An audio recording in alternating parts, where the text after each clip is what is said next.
Hola a todos los estudiantes del libro de Urantia. Hoy vamos a estar contestando una pregunta.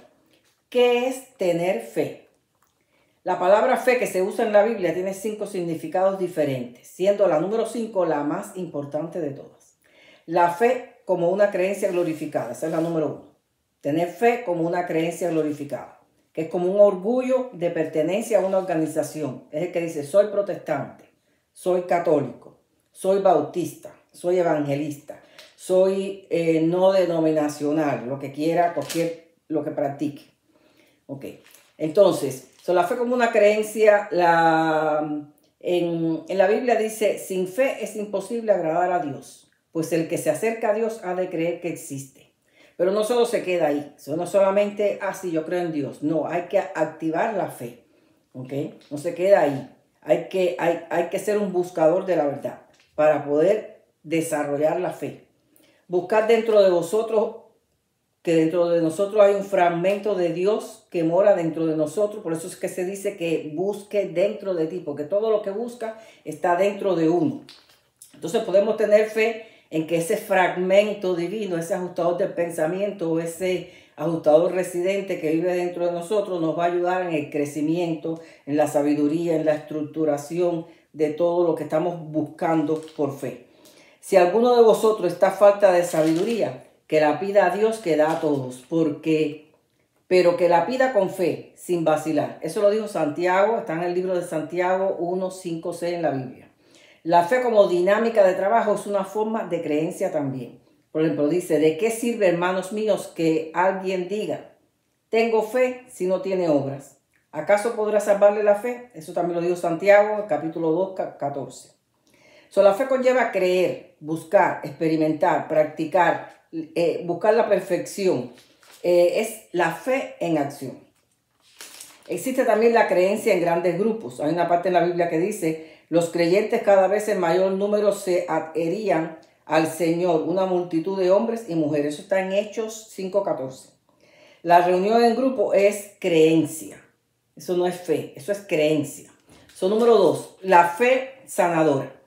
Que la fe sanadora es la que está relacionada con la cura de enfermedades o con fenómenos naturales, también conocidos como milagros divinos. Jesús relacionó la fe con los episodios curativos. Jesús les tocó a los ojos diciendo, por ejemplo, esto es un ejemplo, que suceda como ustedes han creído. Es decir, ya le digo, de acuerdo a la fe de ustedes, cómo va a salir todo. Mateo 9:29. Jesús relacionó la fe también simbólicamente con el mundo material, cuando dijo, si tuvieres fe como un grano de mostaza, y después dijo, dirá a esta montaña, muévete y se moverá. Y esto se refiere a la fe en uno mismo, ¿ok? Eso no es literal, es un simbolismo. No es literal que vas a ir a la montaña y decirle, muévete para allá, para la derecha. No, eso es simbólicamente diciéndote que tienes que tener fe en ti mismo, ¿ok? No creemos que sí podemos, muchas veces sí podemos hacer cosas y no creemos o no nos lanzamos a eso. Nos rendimos al primero o segundo fracaso. La número 3, la fe como creencia teológica. Esa es la fe que designa nuestras creencias. Esto es la fe en el Evangelio, en su credo, en las doctrinas de la iglesia. Por ejemplo, hay una cita que dice, confortando los ánimos de los discípulos, exhortándoles a preservar la fe y diciéndoles, es necesario que pasemos por muchas tribulaciones para entrar en el reino de Dios. Hechos 14:20. En realidad ellos eran muy perseguidos, ¿okay? Pero en realidad la iglesia a veces enseña o interpreta que es necesario sufrir como sufrió Jesús, que el creyente debe sufrir como que sufrió Jesús. Y eso no es correcto, es errado. Lo que quiere decir esto es que una vez que crees en Dios y decides seguirlo, entonces comienza esa obra de perfección en uno y eso duele. ¿Por qué? Porque duele tener que dejar de mentir, duele tener que dejar que cambiar los hábitos, duele tener que controlar el ego, duele tener que dejar de ser vanidoso, orgulloso, soberbio, para poder dar paso a una personalidad amorosa, recta y honorable, como dice la Biblia, ¿no? Que la Biblia dice, hagamos el bien a todos, pero especialmente a nuestros hermanos en la fe. La envidia, el orgullo, la vanidad, aún todo eso existe en la iglesia, dentro de la misma iglesia, dentro de los grupos religiosos. La fe como creencia teológica es también la suma total de la creencia religiosa, el credo. Un solo Señor, un solo bautismo, un solo Dios y Padre de todo. Además, las enseñanzas doctrinales y la fe de la vida religiosa. Por ejemplo, en Timoteo, 2 Timoteo 4:7, que dice, he competido en la noble competición. He llegado a la meta en la carrera. He conservado la fe. ¿Okay? Ahora, vamos a la número 4. La número 4 es la fe de Jesús. Porque Jesús vivió como hombre, es Cristo, el Hijo Creador, pero Él encarnó en la persona de Jesús para enseñarnos el amor de Dios y para ponerle fin a la rebelión de Lucifer. Entonces, aparte de eso, nos enseñó cómo era el camino para llegar al Padre. La fe en el Maestro y sus enseñanzas. Esa es la número 4, la fe en que lo que Jesús te enseñó, así es como es. No con lo que enseñó Pablo, lo que enseñó el otro y el otro y el otro y el otro, no. Lo que enseñó Jesús, el Maestro. ¿Ok? Ya las enseñanzas de Pablo y las enseñanzas de ellos tienen cierta manipulación de acuerdo a los tiempos, que no les quedó más remedio que hacer ciertos ajustes y cosas. ¿Ok? La número 5, la fe como dedicación personal. Ya esta es la más importante. Esta es la fe de como nuestra convicción más profunda, es la fe salvadora. La fe es garantía de lo que se espera, la prueba de las realidades que no se ven. Eso es Hebreos 11:1. Hay otra versión bíblica que dice, la fe es la sustancia de lo que se espera, la evidencia de lo que no se ve.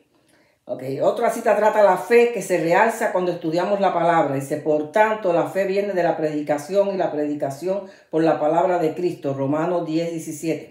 La predicación no necesariamente tiene que escucharse en una iglesia. La predicación se puede escuchar de un hermano que conoce la palabra y te puede hablar. De la radio, la TV, la lectura, las conferencias, las películas, cualquier otra persona que se dedica pues, a temas espirituales. El que busca encuentra siempre de diferentes fuentes. Y la más importante de todas es la fe como una experiencia personal. Romanos 14:22 dice, la fe que tú tienes, guárdela para ti delante de Dios.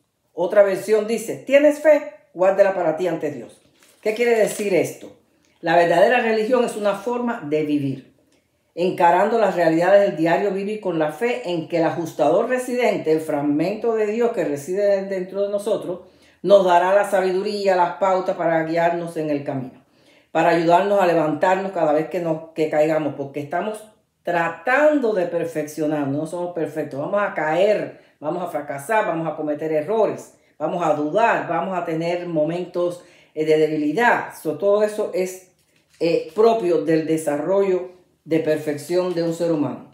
Por eso se dice que busques dentro de ti, no busques afuera, no busques lo que los demás hacen, no busques lo que dice la iglesia, no busques lo que dice nadie. Búscate en tu corazón, que ahí está todo, ahí está todo. Porque un fragmento de Dios Padre mora dentro de nosotros, no es necesaria la iglesia, es un asunto personal. Pero el hecho de que la religión se esté haciendo cada vez más privada, debido a que es una experiencia personal, eso no implica que se pierda el servicio social desinteresado y amoroso de grupo. Es decir, siempre debemos tener grupos para confraternizar. La religión ha sufrido muchas influencias secundarias que la han dividido, como las formas de creencia, las formas de interpretación, los asuntos culturales y sociales, la urbanización, los cambios de la vida familiar, la comprensión religiosa, pero esto no es necesario porque la realidad es una, que Dios mora dentro de nosotros. Dios no mora en la iglesia, Dios mora dentro de nosotros. Y cada uno recibe dones diferentes y cada uno trata con Dios de forma diferente y Dios trata con cada uno de forma diferente. De aquí el consejo de no juzgar. Al juzgar al hermano estás juzgando el trabajo que Dios, el fragmento divino, el ajustador que mora dentro de nosotros, está haciendo o tratando de hacer con él o con ella, conmigo, contigo. No juzgues, motiva, exhorta positivamente. Nuestra relación con Dios es individual, no es en grupo. Nuestro crecimiento espiritual es individual, no es en grupo. Los que se agrupan deberían de ser para filosofar acerca de las enseñanzas del Maestro y quizás compartir experiencia o expandir la mente cósmica. La prédica de un grupo debe estar dirigida a la motivación y la exhortación. El juicio no le pertenece ni al pastor, ni al cura, ni a ningún creyente, solo a Dios. Las reglamentaciones, incluso diríamos que ni siquiera a Dios, porque estamos en un universo local donde Cristo es el soberano de este universo y Él tiene en este universo los ancianos de los días que son los que juzgan. ¿Ok? Por eso ni siquiera Cristo juzgó, ¿ok?, en ciertos momentos cuando la rebelión, porque Él todavía no había encarnado en el lugar que iba a encarnar en su séptimo autotocamiento. Y entonces él mismo no podía decir que el Señor te reprenda, pero se refería a los ancianos, a los que tienen que hacer el juicio de todas las rebeliones y de todas las cosas que suceden. Okay. Así que las reglamentaciones de un grupo no son mandatos divinos, son mandatos de hombres, tales como la vestimenta larga, el cabello largo, no maquillaje, no celebrar fechas, no dejarlos de congregados, diezmar. Todo eso son mandamientos de hombres. Pero el único mandato de Dios es, y no se puede desviar uno con otros mandamientos que digan los pastores, los curas, porque no hay otro mandamiento. ¿Okay? El mandamiento de Dios Padre universal es: sed perfectos como yo soy perfecto. Y el mandamiento del Maestro Jesús, Cristo Miguel, ¿okay?, es: ama a Dios sobre todas las cosas y al prójimo como a ti mismo. Esos son los dos mandamientos. El del Padre universal: ser perfecto como yo soy perfecto. El del Maestro Jesús: ama a Dios sobre todas las cosas y al prójimo como a ti mismo. Y la ayuda para lograr la perfección viene, número 1, del Espíritu Santo y del Espíritu de la verdad. Número 2, del autor del pensamiento, el fragmento de Dios que mora dentro de uno. Número 3, del alma que te lo pide. El alma es la que te da sed de buscar. ¿Ok? Y estos tres, con la ayuda intelectual de donde quiera que te llegue, te ayudan a perfeccionarte. Y puesto que la verdadera religión es asunto de experiencia personal espiritual, es inevitable que cada religionista individual tenga su propia interpretación personal de la realización de la experiencia espiritual, lo cual no da derecho ninguno de crear una religión diferente. Así, la fe es un término que define la religión del individuo con Dios, y no la formulación de un credo de un grupo de mortales. Ese es el significado de Romanos 14:22. La fe que tú tienes, guárdela para ti delante de Dios. O tienes fe, guárdala para ti. Las iglesias deben ser grupos de confraternidad. La fe sabe y nunca duda realmente, y también aleja los miedos. La experiencia espiritual personal desafía todos los dogmas y todas las creencias religiosas. Y es esta experiencia religiosa personal la que le da el derecho al hombre de afirmar su posición personal. Puesto que la experiencia religiosa personal es la que te da la conciencia certera de Dios y la seguridad indudable de la sobrevivencia de la personalidad del creyente.